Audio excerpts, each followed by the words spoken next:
வணக்கம் நண்பர்களே, இது உங்கள் கிராமத்து காத்தாடி G24க்கு அனைவரையும் வரவேற்கிறேன்.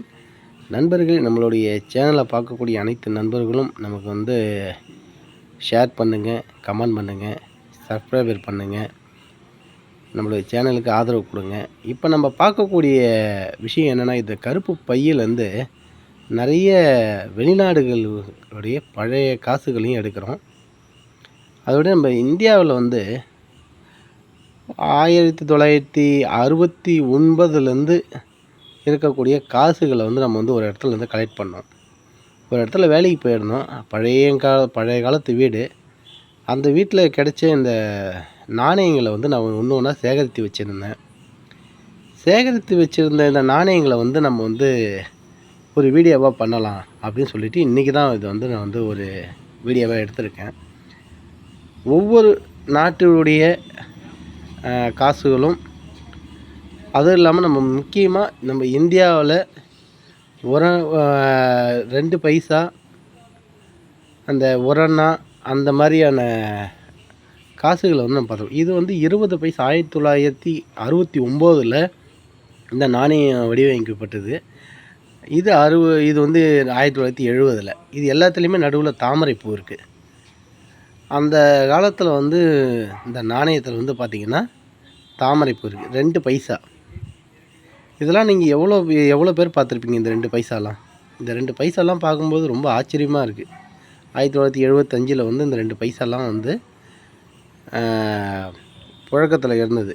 இதெல்லாம் நம்ம ரொம்ப நாள் ஆகிப்போச்சு. இந்த 10 பைசாலாம் பார்த்துருப்பீங்க. 1983ல் அந்த 10 பைசா. 1964ல் பாருங்கள், அழகான ஒரு நாணயம் பாருங்கள், 50 காசு. இதெல்லாம் ரொம்பவும் பழைய காலத்து. இந்த 20 பைசாலாம் எத்தனை பேர் நம்ம சின்ன வயசில் நம்ம கடையில் போய் நம்ம வாங்கி சாப்பிட்டுருப்போம். அந்த 20 பைசாவை சேர்த்து வச்சுருப்போம். எவ்வளோ அழகாக இருக்குது பாருங்கள். 10 பைசா பாருங்கள், 1988. இது மாதிரி நம்ம நாணயங்கள்லாம் பார்த்து ரொம்ப வருஷம் ஆகிருக்கும். இது போன்ற நாணயங்களை நம்ம சேகரித்து நம்மளுடைய நினைவுகளை பழைய நம்ம சின்ன வயசில் இருந்த நினைவுகள்லாம் ஞாபகம் இருக்குது. இந்த 25 காசு எடுத்துகிட்டு நம்ம கடைக்கு போனோம்னா நமக்கு நிறைய பொருட்களை வாங்குவோம். நம்மளுடைய சாப்பிட்றதுக்கூடிய தின்பண்டங்கள் நிறைய வாங்குவோம் சின்ன வயசில். இப்போ ஒன்றும் பண்ண முடியல. இந்த காசு பார்த்திங்கன்னா அரபு நாட்டுடைய, குவைத் நாட்டுடைய காசு. இந்த காசுடைய வேல்யூவேஷன் பார்த்தீங்கன்னா 10 பைசா.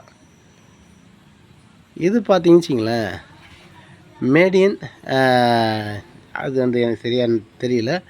இந்த பைசா பார்த்திங்கன்னா ரொம்பவும் பழங்கால நாணயம் சொல்கிறாங்க. ஆனால் இதுலேயும் தாமரைப்பூ சில வடிவங்கள்லாம் அமைச்சிருக்கு. அது யாருக்குன்னா தெரிஞ்சதுன்னா சொல்லுங்கள். பாருங்கள், நம்ம சேர்த்து வச்சதில் மலேசியா ஒரு வெள்ளி நம்ம எதையும் சேர்த்து வச்சுருக்கோம்.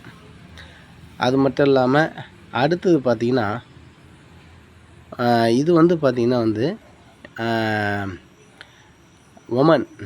ஓமன் நாட்டுடைய காசு. இது 100 ரியால். இந்த ரியால் கணக்கு. இது பார்த்திங்கன்னா குவைத் நாட்டுடைய காசுங்க. இது 5 தினார்னு சொல்லுவாங்க. இந்த 5 தினார் பார்த்திங்கன்னா ரொம்பவும் பழமையான, இப்போதைக்கு இந்த காசு புழக்கத்தில் இல்லை. ரொம்ப பழங்கால காசு இது. அதே மாதிரி பார்த்தோன்னா இப்போ 10 தினார் ஒன்று வச்சுருக்கோம். இது 10 தினாருங்க. இந்த 10 தினார் இன்னையோடைய வேல்யூவேஷன் பார்த்தீங்கன்னா 2700 ரூபாவில் 2750 ரூபா வரும். ஆனால் இன்றைக்கி இல்லை, இன்றைக்கி புழக்கத்தில் இல்லை. இது பார்த்திங்கன்னா இது மட்டும் இல்லாமல் இந்த பார்த்திங்கன்னா இந்த நாணய நோட்டு பார்த்திங்கன்னா பஹ்ரைன். இது பஹ்ரைன் நாட்டுடைய காசு. இது எங்கள் மாமா பஹ்ரைனில் இருந்தார். அவர் வந்திருக்கும்போது அவர்கிட்டருந்து ஒரு தினார் வேணும்னு சொல்லிட்டு நான் கேட்டு வாங்கினேன். இது ஒரு தினார் பஹ்ரைன் காசு. ஆனால் இந்த நாட்டுடைய காசு இது எந்த நாடுன்னு எனக்கு சரியாக தெரியல. தெரிஞ்சால் கமெண்ட் பண்ணுங்கள், சரிங்களா? யாருக்கெல்லாம் இந்த எந்த நாட்டு காசுன்னு சொல்லிட்டு தெரியுதோ எனக்கு கண்டிப்பாக கமெண்ட் பண்ணுங்கள். நம்ம சேனலுக்கு ஆதரவு கொடுங்க நண்பர்களே.